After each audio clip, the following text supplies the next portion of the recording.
and I'm back. Kind of. I'm not sure how often I'm going to be making videos, but I know one thing is for sure, I definitely need to talk about Galactus. In the great words of Ben Brode, Galactus is coming, and I could not be more excited. I won't go into detail about what's coming up in the next patch, but the next patch is very, very soon. I was recently on an episode of Marvel Snapcast, an incredible Marvel Snap podcast. We talked about all of the publicly available details on the upcoming Marvel Snap patch, which could be as soon as next week, though we don't have an exact date just yet. All you need to know about the next patch for this video, though, is that Galactus is going to be released next patch, and I could not be more thankful. For those unaware, I've been incredibly excited about Galactus since he was initially revealed. Galactus is my favorite Marvel Snap card, and I've thought a lot about what a Galactus deck should look like, so I thought I would share some of my thoughts here, and that way we can see how accurate I was, 3 months from now or whatever. Here is my current Galactus deck in its entirety. This is the 11 other cards I'm going to be running with Galactus once he's released, until maybe I figure out something better, or maybe this is just the list I end up running forever. I've broken this video into 4 different sections. First, we're going to talk about what we do during turn 4 through 6, then turn 1 through 3. Then we're going to talk about alternative routes we can take if we don't draw Galactus, and then we're going to talk a little bit about how to counter Galactus if that's what you're into. First, through turns 4 and 6. Most importantly, our goal is to play Galactus on turn 5 and then close out the game with a powerful turn 6. Because of that, we're going to be running 3 of the game's ramp cards. These are the only ramp cards in the game currently. That's Wave, Electro, and Psylocke. We're running all 3 of those with the ultimate goal of playing them on turn 4. Because we're running so many of them, the odds of us drawing one of them by turn 4 is actually really high, and we're running America Chavez, which also increases our chances of drawing one of those before turn 4, so we should be able to hit that condition pretty consistently. Thanks to Galactus, there's only going to be 1 location on our turn 6, and there should be a few destruction procs going on as well, which is going to be important because we're running Death. Our absolute ideal turn 6 would be like Destroyer, Death, and Sabretooth, and then we have worse versions of that look like Death Taskmaster or Death Chavez, or Chavez and just a Sabretooth might be enough to win the game, or even just playing Destroyer might be enough to just win the game. There are other things that impact our turn 6 play. We'll talk about that a little bit as we talk about turn 1 through 3, which we're going to jump into right now. Because ideally we're going to be playing a single location game thanks to Galactus on turn 1 through 3, we need to somehow contribute to that final location without actually playing in that location. Because of that, we're going to be running Sabretooth, which we can play on turn 6 for free. We're going to be running Wolverine, which is always going to end up in the Galactus location because he's going to have nowhere else to move to after being destroyed. Then we're also going to be running Nova, who gives +1 power to our Galactus, potentially our Sabretooth if he's in play,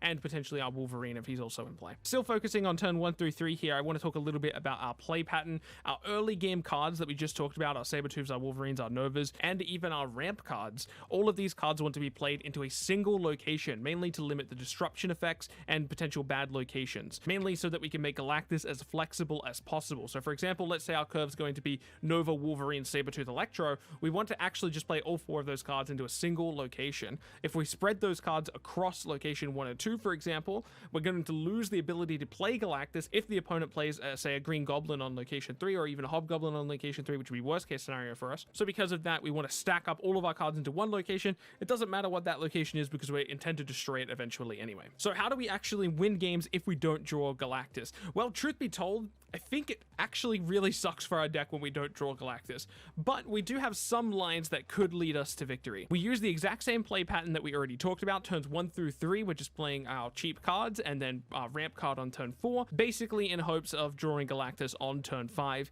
If we don't draw the Galactus on turn 5, we go with the alternative line, which is Destroyer. So we Destroyer on turn 5, and then on turn 6, after having played Destroyer, we can maybe play a free Sabretooth. Maybe we put Sabretooth on the board earlier. Maybe we just simply play America Chavez. Maybe America Chavez and Destroyer is just enough to win. Maybe we have Taskmaster that can be followed up on top of a Destroyer, so we get 16 power in 2 different locations. That's sometimes enough to win the game. It won't often be, but there are some cases where that's enough.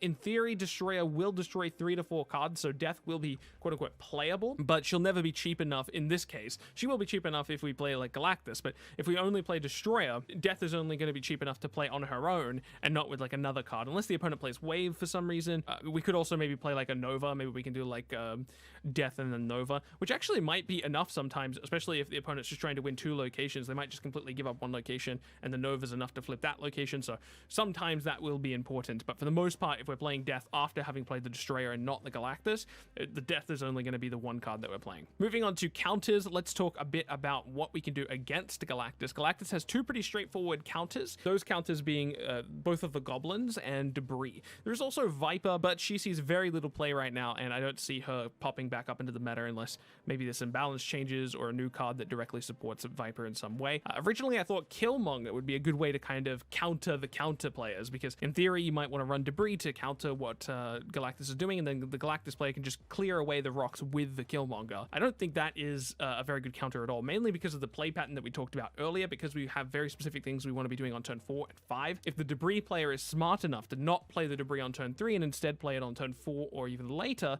the Galactus player doesn't have time to play Galactus and Killmonger and then all the cool stuff that they want to do on top of that. So instead of running Killmonger as a way to counteract that Debris, which is a really powerful counter to Galactus, instead we're going to be running Daredevil and focusing on quote-unquote fold equity.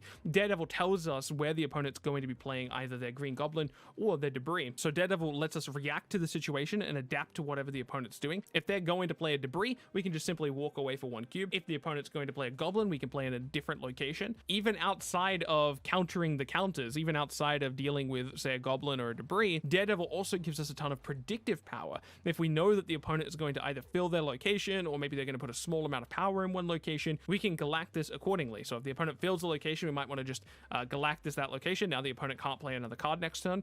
If the opponent has a low amount of power in one location, we might want to Galactus there, because we have a decent chance of overwhelming the opponent in that location, which normally would be a little bit of a risk without the Daredevil, but if we know for sure that they're not going to have a lot of power there, that gives us a lot of predictive power over the outcome of the game, which could even lead to us just snapping every single time on turn 5, because why not? What are they going to do? Think about it like this. If we have an empty location and the opponent has a full location and we snap on turn 5, what do? They have to walk away. All right, with that said, I think we're done. That's everything I have to say about Galactus, at least before his release. I'm so incredibly excited about this card, and I hope you are too. Thanks for watching this video. I'm not sure when the next time I'm going to upload is, but hopefully I'll be a little bit more consistent than every 2 months. I'll catch you in the next one, okay?